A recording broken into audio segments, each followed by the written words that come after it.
ಮಹಾರಾಷ್ಟ್ರದಲ್ಲಿ ಮತ ಎಣಿಕೆ ಆರಂಭ ಆಗಿದೆ. ಮಹಾರಾಷ್ಟ್ರದಲ್ಲಿ 288 ಕ್ಷೇತ್ರಗಳು ಮತ ಎಣಿಕೆ ಆರಂಭ ಆಗಿದೆ. 9 ಪಕ್ಷಗಳಲ್ಲಿ ಕಣದಲ್ಲಿವೆ. 4200 ಅಭ್ಯರ್ಥಿಗಳಿದ್ದಾರೆ. ಅದರಲ್ಲಿ 90 ಜನ ಬಂಡಾಯ ಅಭ್ಯರ್ಥಿಗಳು. ಎಸ್, ಈ ಮಹಾರಾಷ್ಟ್ರ ರಾಜಕೀಯವನ್ನ ಬಹಳ ಹತ್ತಿರದಿಂದ ಬಲ್ಲಂತವರು ಸುಭಾಷ್ ನಮ್ಮ ಜೊತೆಗೆ, ಹಿರಿಯ ಪತ್ರಕರ್ತರು ನಮ್ಮ ಜೊತೆಗೆ ನೇರ ಸಂಪರ್ಕದಲ್ಲಿದ್ದಾರೆ. ಸುಭಾಷ್ ಜಿ, ಇನ್ನೇನು ಈಗಾಗಲೇ ಕ್ಷಣಗಣನೆ ಶುರುವಾಗಿದೆ, ರಿಸಲ್ಟ್ ಕೂಡ ಬರುತ್ತೆ ಇನ್ನೊಂದು ಸ್ವಲ್ಪ ಹೊತ್ತಿಗೆ. ಪ್ರಶ್ನೆ ಬೇರೆ, ಈ ಮಹಾರಾಷ್ಟ್ರ ರಾಜಕಾರಣವನ್ನು ನೀವು ಯಾವ ರೀತಿ ನೋಡ್ತೀರಿ? ಹಿಂದೆಂದೂ ಕಾಣದೇ ಇರುವಂಥ ಮಟ್ಟಿಗೆ ಇಲ್ಲಿ ಜಿದ್ದಾಜಿದ್ದಿನ ಹೋರಾಟ ಇದೆ. ವಯನಾಡಿನಲ್ಲೂ ಕೂಡ ಮತ ಎಣಿಕೆ ಆರಂಭ ಆಗಿದೆ. ವಯನಾಡು ಒಂದು ಲೆಕ್ಕದಲ್ಲಿ ಸೇಫ್ ಕ್ಷೇತ್ರ, ಅದರಲ್ಲಿ ಯಾವುದೇ ಡೌಟ್ ಇಲ್ಲ. ಅಲ್ಪಸಂಖ್ಯಾತ ಮತಗಳೇ ಅಲ್ಲಿ ನಿರ್ಣಾಯಕ, ದೊಡ್ಡ ಮಟ್ಟದಲ್ಲಿವೆ. ಮತ ಎಣಿಕೆ ಅಲ್ಲಿ ಆರಂಭ ಆಗಿದೆ. ಸುಭಾಷಿ, ತಮ್ಮ ಸರದಿ ಏನಂತೀರಿ ಸರ್? ಹೇಳಿ. ನಮಸ್ಕಾರ. ನಮಸ್ಕಾರ ಸರ್. ಬನ್ನಿ ಬನ್ನಿ ಬನ್ನಿ ಸರ್, ಹೇಳಿ ಸರ್. ನಮಸ್ಕಾರ. ಹಾಂ,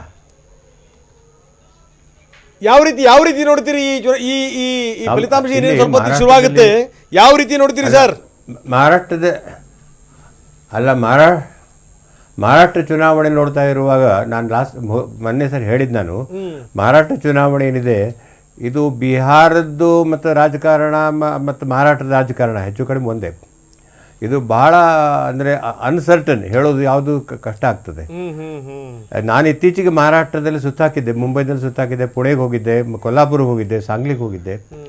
ಆಗ ಅಲ್ಲಿ ಜನಗಳ ಮಿಡಿತವನ್ನು ನೋಡಿದಾಗ ಇದು ಯಾವುದೇ ಪಕ್ಷ ಗೆದ್ದರೂ ಕೂಡ ಅಂತರ ಬಹಳ ಕಡಿಮೆ ಇರ್ತದೆ. ಆದರೂ ಕೂಡ ಈ ಸಾರಿ ಸ್ವಲ್ಪ ಹಿಂದುತ್ವ ವಕ್ಫ್ ಬಂದಿರೋದ್ರಿಂದ ಹಿಂದುತ್ವ ಕಾರ್ಡು ಒಂದು ಸ್ವಲ್ಪ ಅಲ್ಲಿ ಪ್ಲೇ ಮಾಡೋದು ಶಕ್ಯತೆ ಇದೆ ಅಂತ ತಿಳ್ಕೊಂಡು ನನಗನ್ಸುತ್ತೆ.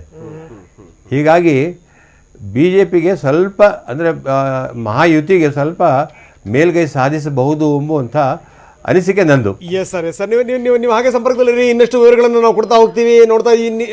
ತಾವು ನೋಡ್ತಾ ಇದ್ದೀರಿ ನಮ್ಮ ಸ್ಕ್ರೀನನ್ನು. ಮೇಲ್ಭಾಗದಲ್ಲಿ ನಾವು ಈ 3 ಕ್ಷೇತ್ರಗಳಲ್ಲಿ ಉಪಚುನಾವಣೆ ನಡೀತಾ ಇದೆ, ಅದರ ವಿವರಗಳನ್ನು ನಾವು ನೀವು ಕೊಡ್ತಾ ಇದ್ದೀವಿ. ಸ್ಕ್ರೀನ್ನ ಎಡಭಾಗದಲ್ಲಿ ನೋಡ್ತಾ ಇದ್ದೀರಿ ಮಹಾರಾಷ್ಟ್ರದ ಚುನಾವಣೆಯಲ್ಲಿ ಎಷ್ಟೆಷ್ಟು ಯಾರು NDA ಎಷ್ಟು, ಜೊತೆಗೆ ಏನಂದ್ರೆ ವಿಕಾಸ್ ಅಘಾಡಿ ಎಷ್ಟು ಗೆಲ್ತಾ ಇದೆ ಅದರ ವಿವರಗಳನ್ನು ನೀವು ನೋಡ್ತೀರಿ. ಜೊತೆಗೆ ನಡುವೆ ನೀವು